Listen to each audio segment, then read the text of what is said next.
નમસ્કાર મિત્રો, તો આજે આપણે પાયાનું ગણિત શીખવા માટે એટલે કે બેઝિક મેથ્સ શીખવા માટે એક નવી સિરીઝ ચાલુ કરવા જઈ રહ્યા છે, જેનું નામ મેં રાખ્યું છે બેઝિક મેથ્સ।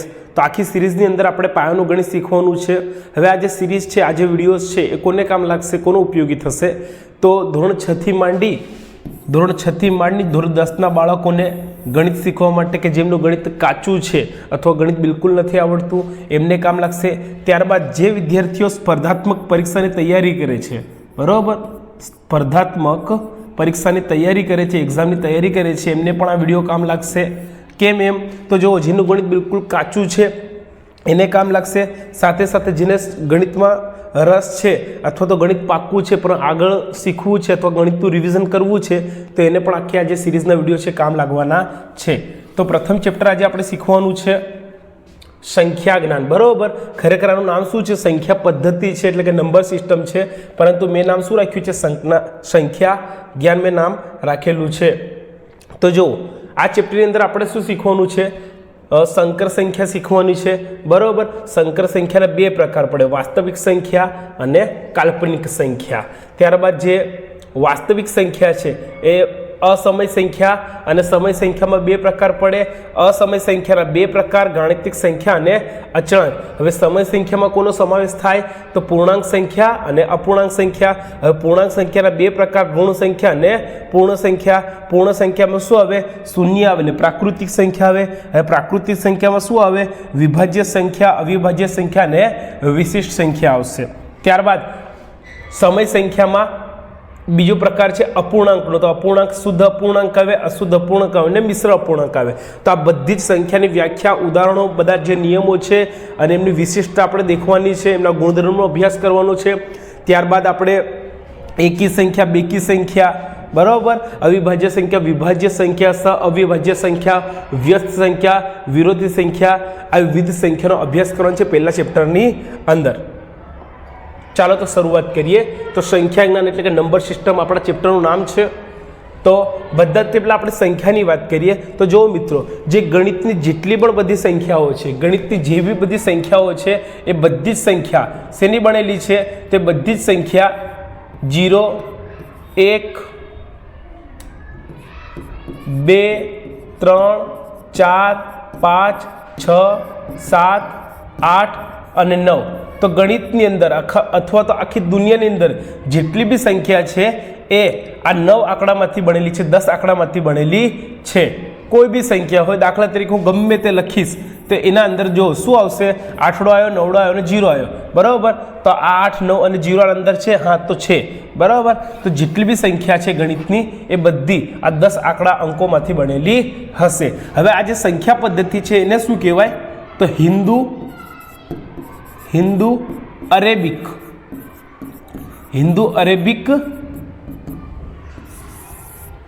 સંખ્યા પદ્ધતિ। શું કહેવાય આને? હિન્દુ અરેબિક સંખ્યા પદ્ધતિ, બરાબર। અથવા તો આપણે કહીએ છીએ દશાંશ પદ્ધતિ। શું કહેવાય? દશાંશ સંખ્યા પદ્ધતિ, દશાંશ સંખ્યા પદ્ધતિ કહેવાય છે। ચાલો ત્યારબાદ શું છે? તો અંકોનું સ્થાન પ્રમાણે નિરૂપણ, અંકોનું સ્થાન પ્રમાણે નિરૂપણ। તો જો અહીંયા હું એક નંબર લખું છું 9, 8, 7, 5, 4, 2, 1, 3, 4, 5, બરાબર। ચાલો તો જમણી બાજુથી આપણે સ્ટાર્ટ કરીએ તો આને શું કહેવાય? એકમનું સ્થાન કહેવાય। શું કહેવાય આને? એકમ કહેવાય। રેડી? તેવી રીતે આને શું કહીશું આપણે? દશક કહેવાય। શું કહેવાય? દશકનું સ્થાન કહેવાય, બરાબર। એકમ, દશક, પછી શું આવશે? 100 આવે, બરાબર। પછી શું આવે? 1000, 10,000, બરાબર। લાખ, 10 લાખ, કરોડ, 10 કરોડ, બરાબર। 1 અબજ, 10 અબજ, એમ ચાલે છે। ત્યારબાદ જુઓ, દાખલા તરીકે આપણને સ્થાન કિંમત કોઈ પૂછે કે આ જે આપણને આંકડો આપ્યો છે, જે સંખ્યા આપી છે એના અંદર આપણને પૂછે કે આ 3ની સ્થાન કિંમત, બરાબર। આ જે 3 છે એની સ્થાન કિંમત આપણને પૂછે, બરાબર। ચાલો તો 3 કયા સ્થાન પર છે? દેખો, એકમ, દશક અને 100। તો આ 3ની સ્થાન કિંમત બરાબર શું થાય? 3ની સ્થાન કિંમત બરાબર 3 એમના એમ 3નું સ્થાન કયું છે? એકમ, દશક અને 100. તો ગુણ્યા શું કરવાનું? 100. તો 3ની સ્થાન કિંમત શું થઈ જશે? 300 થઈ જાય. ત્યારબાદ જો આપણને 2ની સ્થાન કિંમત પૂછે, બરાબર, 2ની સ્થાન કિંમત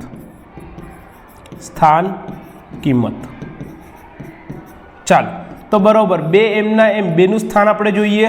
એકમ, દશક, 100, 1000 અને 10000. કયું છે? 10000. તો ગુણ્યા આપણે શું કરવાનું? 10000. તો આ કેટલા થઈ જશે? 2 ગુણ્યા 10000 એટલે કેટલા થાય? 20000. તો 2ની સ્થાન કિંમત શું થઈ ગઈ? 20000 થઈ ગઈ. ચાલો ત્યારબાદ શું છે?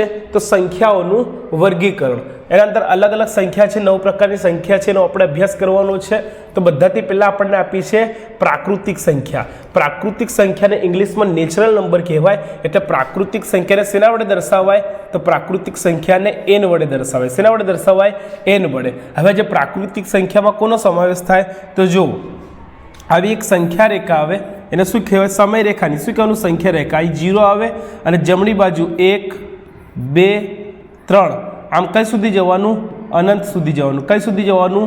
અનંત. અને અહીંયા શું આવશે? તો -1, -2, -3, આમ કઈ જવાનું? આપણે અનંત સુધી જવાનું. કઈ સુધી? અનંત સુધી. તો અહીંયા 0ની જમણી બાજુ જેટલી બી સંખ્યા છે એ બધી કેવી ગણાય? પ્રાકૃતિક સંખ્યા ગણવામાં આવે છે. તો પ્રાકૃતિક સંખ્યા એટલે કે શું કહેવાય? એને n વડે દર્શાવાય. તો n બરોબર કોનો કોનો સમાવેશ થાય એના અંદર? 1, 2, 3, કઈ સુધી જવાનું? આપણે અનંત સુધી જવાનું. તો આપણને શું મળે? પ્રાકૃતિક સંખ્યાનો ગણ. રેડી? ચાલો તો યાદ રાખીશું, પ્રાકૃતિક સંખ્યા નેચરલ નંબર n વડે દર્શાવાય. 0ની જમણી બાજુનો બધા જ અંકોનો સમાવેશ થાય, એટલે કે 1, 2, 3, 4 બધાનો. બરાબર છે? ચાલો રેડી? ત્યારબાદ આપણને પૂછે કે સૌથી નાની પ્રાકૃતિક સંખ્યા. સૌથી નાની પ્રાકૃતિક સંખ્યા. અને બીજું શું પૂછશે? સૌથી મોટી પ્રાકૃતિક સંખ્યા. ચાલો સૌથી નાની કઈ આવે? 1 આવે. અને સૌથી મોટી કઈ આવશે? અનંત આવશે. સૌથી મોટી કઈ આવશે? અનંત આવશે. ત્યારબાદ આપણે પૂર્ણ સંખ્યાની હવે વાત કરીએ. તો પૂર્ણ સંખ્યાને આપણે શેના વડે દર્શાવીએ? w વડે દર્શાવીએ. w ને શું કહેવાનું? w વડે દર્શાવીએ. તો જુઓ, આ પૂર્ણ સંખ્યા માટે આપણે શું કરીશું? પ્રાકૃતિક સંખ્યા, પ્રાકૃતિક વત્તા પ્રાકૃતિક સંખ્યાની અંદર શું આપણે ઉમેરવાનું છે? 0. શું ઉમેરવાનું? 0. તો આપણને શું મળી જાય? પૂર્ણ સંખ્યા મળી જાય. શું મળી જાય? પૂર્ણ સંખ્યા. એનો મતલબ શું થયો? તો જુઓ, પૂર્ણ સંખ્યાની અંદર 0નો સમાવેશ થઈ જશે. 0, 1, 2, 3, બરાબર. કઈ સુધી જવાનું છે આપણે? અનંત સુધી. પણ આ બધા કેવા પૂર્ણાંક ગણાય? ધન પૂર્ણાંક. 0ની જમણી બાજુ ધન પૂર્ણાંક હોય, બરાબર, સંખ્યા રેખામાં આપણે જોઈશું તો. અને ડાબી બાજુ શું હોય? તો ઋણ પૂર્ણાંક હોય. ચાલો ત્યારબાદ શું? તો સૌથી નાની કઈ આવે? પૂર્ણ સંખ્યા. અને સૌથી મોટી પૂર્ણ સંખ્યા. સૌથી નાની ને સૌથી મોટી. ચાલો સૌથી નાની પૂર્ણ સંખ્યા કઈ આવશે? 0. અને સૌથી મોટી કઈ આવશે? અનંત. સૌથી મોટી કઈ આવે? અનંત આવે. ચાલો યાદ રાખજો, દરેક પ્રાકૃતિક સંખ્યા પૂર્ણ સંખ્યા નથી, પરંતુ દરેક પૂર્ણ સંખ્યા પ્રાકૃતિક સંખ્યા છે. બરાબર? ટૂંકમાં જે પ્રાકૃતિક સંખ્યાનો સમાવેશ શેના અંદર થઈ જાય? પૂર્ણ સંખ્યાની અંદર થઈ જાય છે. ચાલો ત્યારબાદ શું છે? તો પૂર્ણાંક સંખ્યા. હવે જુઓ, તો આના અંદર આપણે શું કરવાનું? તો જે આના પહેલાં આપણે કઈ સંખ્યા ભણ્યા? પૂર્ણ સંખ્યા. તો પૂર્ણ સંખ્યા એની અંદર આપણે ઉમેર દેવાના છે ઋણ પૂર્ણાંક. શું ઉમેર દેવાના? ઋણ પૂર્ણાંક ઉમેરી દેવાના છે. તો આપણને શું મળી જાય? પૂર્ણાંક સંખ્યા. ઇન શોર્ટ આપણને શું કહે છે? 0ની ડાબી બાજુના એટલે કે ઋણ પૂર્ણાંક, હે ને? તો -3 છે, -2 છે, -1 છે, 0 છે, 1, 2 અને 3. બરાબર? આ કઈ સુધી જવાનું? અનંત સુધી. આ બાજુ બી કઈ બાજુ આવવાનું? અનંત સુધી આવવાનું છે. 3 અને આવી રીતે બી કઈ સુધી? અનંત સુધી જવાનું છે. તો જુઓ, પ્રાકૃતિક સંખ્યામાં 1, 2, 3 એના અંદર 0 ઉમેરો એટલે પૂર્ણ સંખ્યા બની જાય. એની અંદર ઋણ પૂર્ણાંક ઉમેરો પાછા એટલે પૂર્ણાંક સંખ્યા બની જાય છે. એને આપણે z વડે દર્શાવાય. શેના વડે? z વડે દર્શાવાય છે. ચાલો હવે શું આવશે? સૌથી નાની અને સૌથી મોટી. ચાલો સૌથી નાની પૂર્ણાંક સંખ્યા કઈ અને સૌથી મોટી કઈ? બરાબર, તો સૌથી નાની બી કઈ આવે? અનંત આવે. બરાબર, માઇનસ વાળી સંખ્યા આવે, પણ શું આવે? અનંત સુધી જઈ શકીએ આપણે. ને આ મોટી બી કઈ આવે? તો અનંત આવે. બીજું જો ઘણા વિદ્યાર્થીઓને તકલીફ પડે છે કે -2 છે અને -4 છે, આનામાંથી કઈ સંખ્યા મોટી? આનામાંથી કઈ સંખ્યા મોટી? વિડીયો પોઝ કરીને જવાબ આપવો જોઈએ, વિચારો મનમાં. તો કઈ સંખ્યા મોટી આવે? તો ઘણા વિદ્યાર્થીઓ અહીંયા 4 દેખે એટલે લખી આવે કે -4 મોટા, પણ તમે ખોટા પડો. મોટી સંખ્યા કઈ આવે? -2. તો -2 ઇઝ ગ્રેટર દેન શું આવે? -4. જો જેમ જેમ આપણે સંખ્યા રેખાની ડાબી બાજુ જઈએ, આ સંખ્યા રેખાની ડાબી બાજુ જઈએ ને જેમ જેમ, એમ શું થાય? કિંમત ઘટતી જાય. કિંમત શું થાય? આ બાજુ જઈએ એટલે કિંમત ઘટે, અને આ બાજુ જઈએ એટલે શું થાય? કિંમત વધે. તો યાદ રાખવાનું -1 છે ને -3 છે, તો જો કિંમત શું થાય? ઘટે. એટલે 1 મોટા, -3 કરતા -1 મોટા.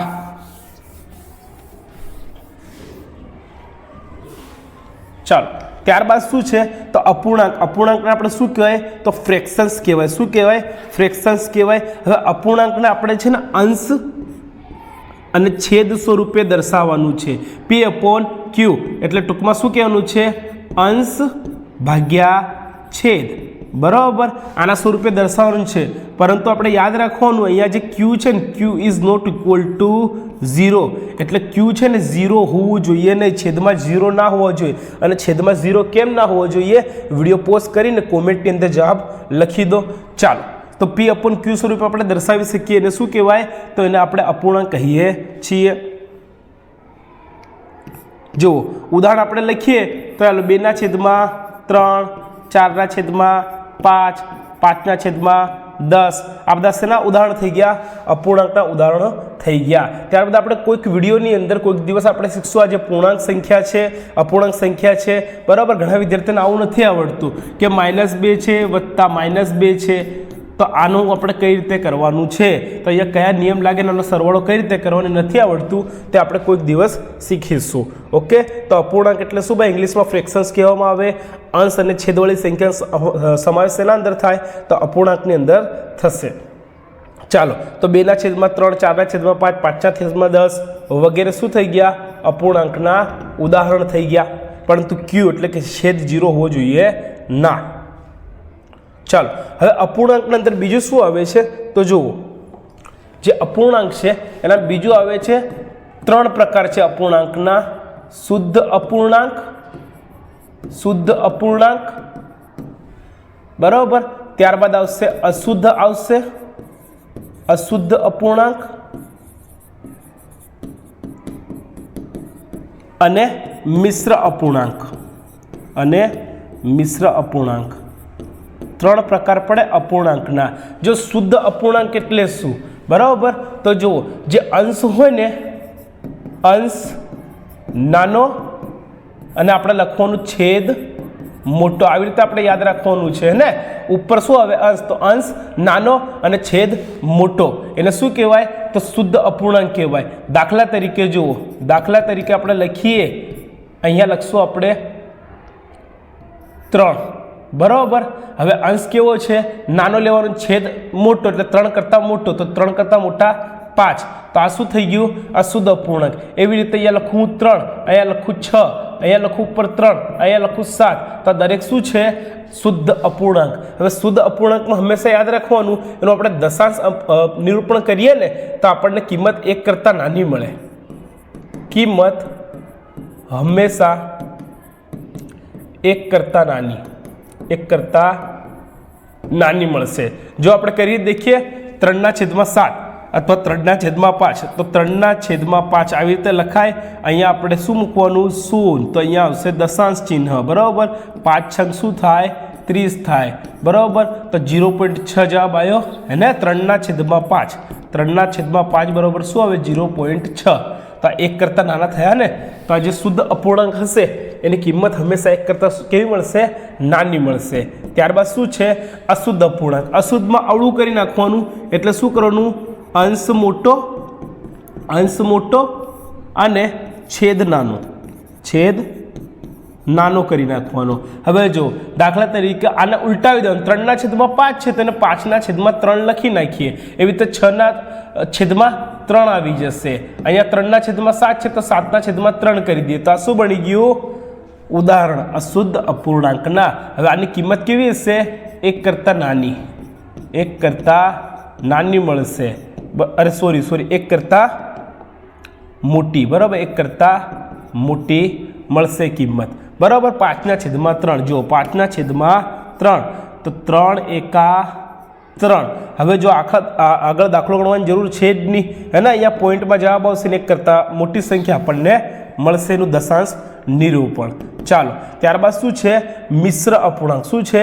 મિશ્ર અપૂર્ણાંક। જો મિશ્ર અપૂર્ણાંકમાં ખાસ યાદ રાખવાનું છે, આપણે અશુદ્ધ અપૂર્ણાંકને આપણે મિશ્રમાં ફેરવી શકીએ। શેનામાં ફેરવી શકીએ? મિશ્ર અપૂર્ણાંકમાં ફેરવી શકીએ છીએ। એવી જ રીતે આ જે મિશ્ર અપૂર્ણાંક છે એને અશુદ્ધમાં પણ ફેરવી શકીએ છીએ। તો એ કેવી રીતે શક્ય બને છે? તો જુઓ, દાખલા તરીકે 5ના છેદમાં 3 છે, હે ને? 5ના છેદમાં 3 છે ને આપણે ફેરવવાનું છે। એક તો કાયદેસર આપણે શીખીએ તો 5ના છેદના 3 ને આપણે ફેરવવાનું છે, શેના અંદર? મિશ્રમાં। તો શું કરીશું? છેદ એમના એમ લખવાનો છે। હવે 3નો ગુણાકાર એવી સંખ્યા સાથે કરો જેથી જવાબ 5 આવે, 5થી વધવો જોઈએ નહીં, બરાબર, ઓછો આવે તો ચાલે। તો 3 એકા 3, 3 દુ 6, 6 તો વધી જાય તો 3 એકા 3, તો અહીંયા એકડો પાડો, બરાબર, 3 એકા 3। હવે 3 એકા 3 થયા, 3માં કેટલા ઉમેરે તો 5 થાય 2, તો ઉપર અહીંયા લખી દેવાનું 2। અને જો તમને આવી રીતે કરતા ના ફાવે તો 5ના છેદમાં 3 શું લખશું આપણે? 5ના છેદમાં 3, 3 એકા 3, શેષ કેટલી વધી? 2, બરાબર। તો આ શેષ કેટલી વધી? અહીંયા આને શેષ કહેવાય, આને ભાગફળ કહેવાય, બરાબર, આને ભાજક કહેવાય, ભાજક, અને આને શું કહેવાય? ભાજ્ય કહેવાય। જેને ભાંગવાનું છે એને શું કહેશું? ભાજ્ય કહેશું। તો આ જે મિશ્ર અપૂર્ણાંક છે એને લખવાની એક રીત છે, બરાબર। એ રીત શું છે? તો જો મિશ્ર અપૂર્ણાંકને કઈ રીતે આપણે લખી શકીએ? તો અહીંયા પૂર્ણ ભાગ આવે, અથવા તો અહીંયા શું આવશે? ભાગફળ આવે। શું આવે અહીંયા? ભાગફળ। અહીં ઉપર શું લખવાનું? શેષ લખવાનું। નીચે શું લખવાનું? ભાજક લખવાની। જો આની અંદર ભાજક 3 હતી તો છેદમાં આપણે 3 લખ્યા, શેષ કેટલી વધી હતી? 2 વધી હતી, તો ઉપર શેષ 2 લખી, ભાગફળ 1 મળ્યું તો અહીંયા ભાગફળ 1। રેડી? ચાલો, તો આપણે મિશ્ર અપૂર્ણાંકને અશુદ્ધમાં અને અશુદ્ધ અપૂર્ણાંકને મિશ્રમાં ફેરવી શકીએ છીએ। હવે જો બીજું એક કામ કરીએ, આપણે અહીંયાથી લઈએ કોઈક અશુદ્ધ અપૂર્ણાંક, મિશ્ર અપૂર્ણાંક આપણે લઈએ, બરાબર છે, ગમે તે। તો અહીંયા 3 લઈએ, અહીંયા 2 લઈએ, અહીંયા 5 લઈએ, બરાબર। તો આને કઈ રીતે ફેરવશું આપણે? જો આમ કરવાનું, 5 તરી શું થાય? ગુણાકાર 5 તરી 15, છેદમાં 5 એમના એમ। હવે 15 ને આ વત્તા 2 કેટલા થાય? 17, તો 17ના છેદમાં 5, 17ના છેદમાં 5। તો આ મિશ્રમાંથી શેના ફેરવી નાખ્યો આપણે? અશુદ્ધમાં ફેરવી નાખ્યો। ઓકે, તો યાદ રાખીશું શેના ભાઈ? અપૂર્ણાંકના 3 પ્રકાર। શુદ્ધ કિંમત કેવી મળશે? 1 કરતાં નાની મળશે, અંશ કેવો હશે? નાનો, છેદ હશે મોટો। અશુદ્ધમાં અંશ મોટો, છેદ નાનો, 1 કરતાં મોટી કિંમત મળશે। પછી મિશ્ર અપૂર્ણાંકને આવી રીતે આપણે લખી શકીએ, એક પૂર્ણ ભાગ હોય અને પછી બાકીનો કેવો હોય? અપૂર્ણાંક સ્વરૂપે લખવાનું હોય છે। ભાગફળ પહેલાં લખાય, પછી શેષના છેદમાં ભાજક, બરાબર। મિશ્રને આપણે અશુદ્ધમાં અને અશુદ્ધને મિશ્રમાં ફેરવી શકીએ છીએ। ત્યારબાદ શું છે? સમય સંખ્યા। સમય સંખ્યા શેના વડે દર્શાવાય છે? સમય સંખ્યાને ક્યુ વડે દર્શાવાય છે। આને બી આપણે P/Q સ્વરૂપે લખી શકીએ છીએ, પરંતુ અહીંયા આપણે શું કરીશું? અહીંયા જે Q ઇઝ શું આવશે? Not equal to 0। Q is not equal to 0 કેમ એવું છે? કારણ કે તમે કેલ્ક્યુલેટરમાં બી કરશો તો પરિણામ તમને મળે નહીં, અવ્યાખ્યાયિત પદ એવું લખેલો આવશે।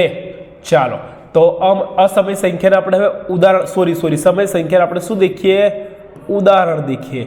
સમય સંખ્યાના ઉદાહરણ 8ના છેદમાં 2, -2ના છેદમાં 8, ગમે તે ઉદાહરણ ચાલશે। ઓકે, તો આ વગેરે શું થઈ ગયા? એના ઉદાહરણ થઈ ગયા। હવે જો સમય સંખ્યાના 2 પ્રકાર આવે, કેટલા આવે? 2 આવે। જો એક તો જુઓ, આપણે આનું દશાંશ નિરૂપણ કરીએ ને, દશાંશ નિરૂપણ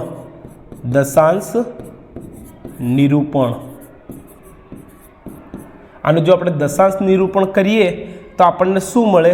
તો જો સંખ્યા કાં તો શાંત હશે કાં તો અનંત સુધી જશે. રેડી? ચાલો હવે જો વત્તા કેવી હશે? અનંત સુધી જાય તો પછી શું હશે? આવૃત હશે કાં તો અનાવૃત હશે. રેડી? આવૃત હશે કાં તો અનાવૃત હશે. હવે શાંત એટલે શું? અનંત એટલે શું? આવૃત એટલે શું? ને અનાવૃત એટલે શું? ચાલો તે એને જોઈએ આપણે. એના માટે આપણે કેટલાક ઉદાહરણ લઈ લઈએ. જુઓ, 1/3, 1/5 અને 1/7. ચાલો 1/3 કરો, 1/5 કરો અને 1/7 કરો, હે ને? તો 1/3 આપણે 3 કરીશું તો 0.333 0.333 એમ અનંત સુધી ચાલ્યા કરશે. રેડી? તો હવે જુઓ, આને શું કહેવાય? શાંત કહેવાય કે અનંત કહેવાય? તો આને આપણે શું કહીશું? અનંત કહેવાય. માટે આને શું કહેવાય? અનંત કહીશું. અનંત. શું કહેવાય? અનંત. અને જુઓ, વારંવાર આવી રીતે એકની એક પેટર્ન રિપીટ થાય એટલે એને આવૃત કહેવાય. શું કહેવાય? આવૃત કહેવાય. અસ્તવ્યસ્ત થાય, આંકડાઓ વારંવાર રિપીટ ના થાય, એકની એક પેટર્ન રિપીટ ના થાય તો એને આપણે શું કહીશું? અનાવૃત કહીશું. જોઈએ આપણે બીજું ઉદાહરણ. 1/5 આપણે કરીશું. 1/5 એટલે 0.2 આપણને જોવા મળશે. શું મળશે? 0.2. રેડી?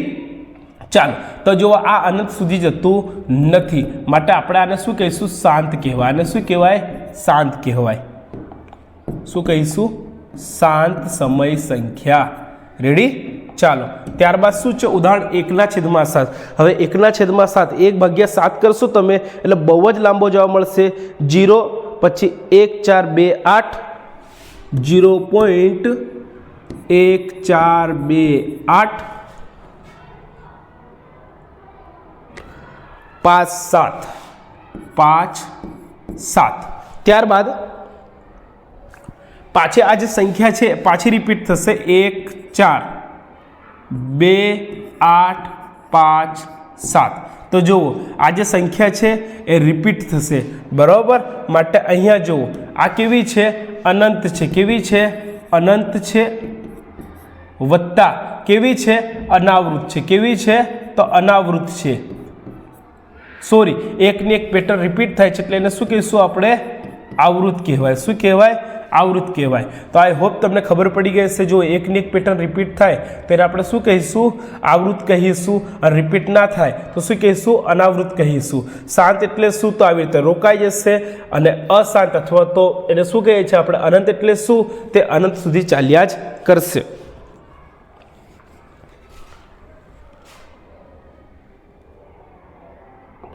ચાલો તો આ શું હતી?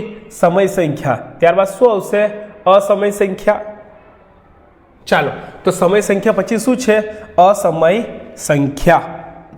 તો જુઓ હવે અસમય સંખ્યા અને સમય સંખ્યામાં કેટલો ફરક છે?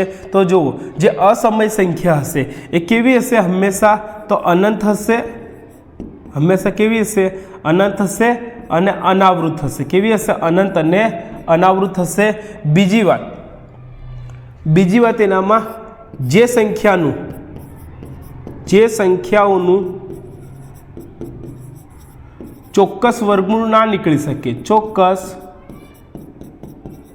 વર્ગમૂળ ના નીકળે તે બધી જ સંખ્યાઓ અસમય ગણાશે. શું ગણાય? અસમેય સંખ્યા થશે. બરાબર? તો જુઓ, દાખલા તરીકે અહીં √4 કરું તો એનું વર્ગમૂળ તો નીકળે છે કેટલું ભાઈ? તો 4 કોનો વર્ગ છે? 2 નો, તો 2 આવી જાય. પરંતુ અહીં √3 હું કરું તો એનું વર્ગમૂળ આપણને ચોક્કસ મળે નહીં. બરાબર? તો આપણે અંદાજિત વર્ગમૂળ મેળવીએ છીએ. તો એ બધી સંખ્યાનો સમાવેશ તેના અંદર થાય તો અસમય સંખ્યાની અંદર એનો સમાવેશ થાય છે. જો હવે અસમય સંખ્યામાં બી એક તો અચળાંક બી આવે, બરાબર, પાય આવી જાય, e આવી જાય, √3 લઈ લો, √2 લઈ લો, બરાબર. ચાલો ત્યારબાદ √3/2 લઈ લો. તો આ બધી સંખ્યાનો સમાવેશ તેના અંદર થશે, અસમય સંખ્યાની અંદર સમાવેશ થશે. તો યાદ રાખીશું આપણને આ, બરાબર. તો અસમય સંખ્યાની અંદર જે આંકડાઓ છે, બરાબર, ખાસ યાદ રાખજો, અસમયની અંદર આંકડાઓનો અંકોનું પુનરાવર્તન ના થાય, અને અંકોનું પુનરાવર્તન ના થાય અને શાંત ના હોય. આ બે લક્ષણો ખાસ યાદ રાખજો, શેના છે? અસમય સંખ્યાના. ચાલો ત્યારબાદ વાસ્તવિક સંખ્યા, બરાબર. તો વાસ્તવિક સંખ્યા એટલે શું કહેવાય ને ભાઈ? રિયલ નંબર્સ કહેવાય. શું કહેવાય? રિયલ નંબર્સ કહેવાય. ભાઈ જો સમય સંખ્યા અને અસમય સંખ્યા આ બંને ભેગી મળી અને શું બનાવશે? તે બંને ભેગી મળીને આર બનાવે, બરાબર. બંને ભેગા મળીને શું બનાવે? આર બનાવશે. રિયલ નંબર શું બનાવે? રિયલ નંબર એટલે કે આર, બરાબર. ચાલો તો આના અંદર શું આવશે? તો બધું જ આના અંદર આવી જાય ને વાસ્તવિક સંખ્યામાં. 3/5 લઈ લો, -3/5 લઈ લો, આ બધી સંખ્યાઓ આના અંદર આવી જાય વગેરે. ચાલો ત્યારબાદ શું છે? તો જુઓ કાલ્પનિક સંખ્યા. કાલ્પનિક સંખ્યાને યાદ રાખજો, આય અથવા તો જે વડે દર્શાવાય. આય અથવા તો જે વડે દર્શાવાય. જુઓ કાલ્પનિક સંખ્યાનું કામકાજ અલગ છે. આ જેટલી બી વાસ્તવિક સંખ્યા છે, વાસ્તવિક સંખ્યાની સિવાયની સંખ્યાને કાલ્પનિક સંખ્યા કહેવાય. શું કહેવાય? કાલ્પનિક સંખ્યા કહે છે. તો આપણે યાદ રાખીશું, વાસ્તવિક સંખ્યાઓ આખો ગણેલો અલગ છે અને કાલ્પનિકનો અલગ છે. એને શેના વડે દર્શાવાય? આય અથવા તો જે વડે દર્શાવાય છે. ચાલો જો ઉદાહરણની જો આપણે વાત કરીએ, તો જો આ જે કાલ્પનિક સંખ્યા છે એના અંદર જો બીજી વાત કે